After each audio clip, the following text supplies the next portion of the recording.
This is Patrick at Geochron, KJ7ZSU, and today we're going to take a look at the ham radio bundle.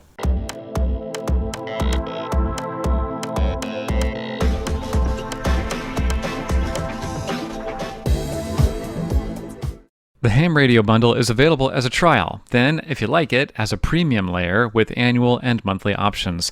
And it's only available on the Atlas hardware platform, not version 2 Geochrons. They're just too old, and they crashed when we tried it. There are video tutorials on how to subscribe to a premium layer here, so let's cut right to what's inside Geochron's ham radio bundle. Every ham wants to show people where they've been, and Geochron replaces the old QSO pinboard by making it easy to upload your Adif Log directly to your Geochron. From there, you can modify the display to show the great circle routes, call signs, and the bands that you use to reach them. Adjust the time for the last hour, up to the last 100 days to forever, up to 1,000 contacts. Don't forget to select Submit when you change the parameters. That'll let our server know that you're asking for something different. For help on how to upload the Adif call log to your Geochron, here's another link.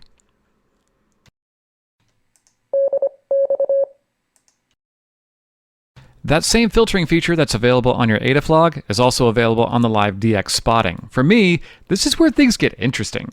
Geochron intercepts live DX transmissions and displays them on our Mercator projection maps. I assume you'll be using the ham map set. At a glance, you'll be able to know what's open and what band it's going to take to get there by looking at what other operators are doing right then, not just in your area, but around the world. This is really my favorite because Geochron normally inches along as the sun sets and rises in Earth time, but these connections in human time are very quick and transactional, flickering across the screen in real time. So cool. Of course, you'll need to have the internet to get on this, and our servers will update your Geochron every 10 minutes or so with live amateur radio traffic from around the globe.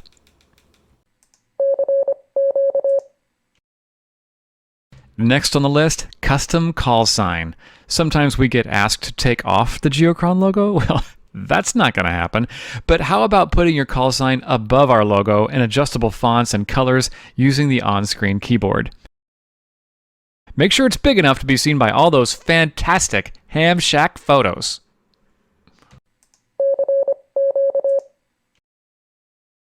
As we're putting this together, we were like, what's this? Well, to be honest, it's a little over my pay grade to explain it thoroughly here, but here's a great online explainer about maximum usable frequency. Briefly, the ionosphere is strongly affected by solar light, and this is why our mechanical clock was so useful back in the day before there was such a thing as a computer monitor. But now, with the help of Andrew at KC2G and ionospheric radars from around the world, Geochron is taking a quantum jump on a digital platform to show you the MUF on a 3,000 kilometer path before your signal punches through the ionosphere and becomes lost in space. If the MUF shows a high reading on the path towards your target, that's good. Lots of electrical activity will carry your signal. And a good technician can use this information to select the right band and antenna to propagate their signal far, far away. The MUF layer is shown in a topographical overlay and as a heat map.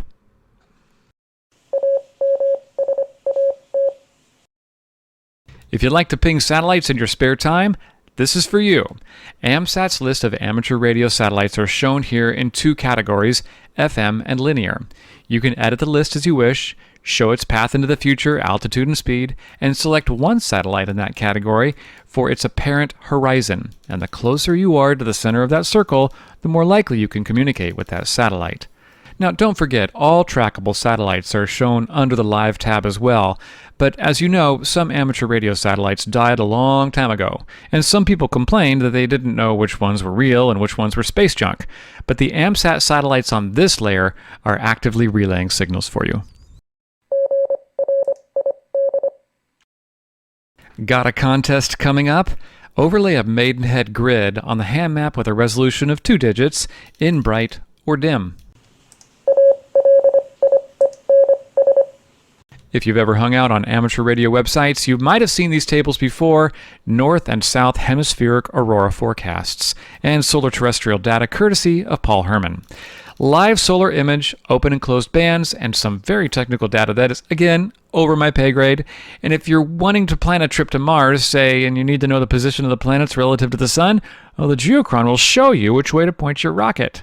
You could show all these data widgets, or none of them. You can combine these with any other layer on the Geochron too, like weather. And with the ham radio bundle, Geochron has reached the point where if you turn on all the layers, the display is too busy and the computer can have a hard time keeping up. All the ham stuff is no problem, but if you add weather and then earthquakes on top of that, and then SpaceX, yeah. So here are some suggestions to keep everything running smoothly. Obviously, don't turn on all the layers at once. And update your device with the latest software version. We're always making improvements. Turn off unlimited layer downloads in the system menu, so the Geochron will only ask the server for the layers that are currently being shown. Get the newest hardware version of Geochron. Each one is faster than the last. As of this recording, late 2021, the best is Atlas 2. And we're really all about support around here. We want you to be happy, so email us if you have any questions at support@geochron.com. Geochron is about the most photogenic, cool thing that you could add to a ham shack, and it's a great way to explain to folks what you're doing in the middle of the night. It's the ham radio bundle from Geochron.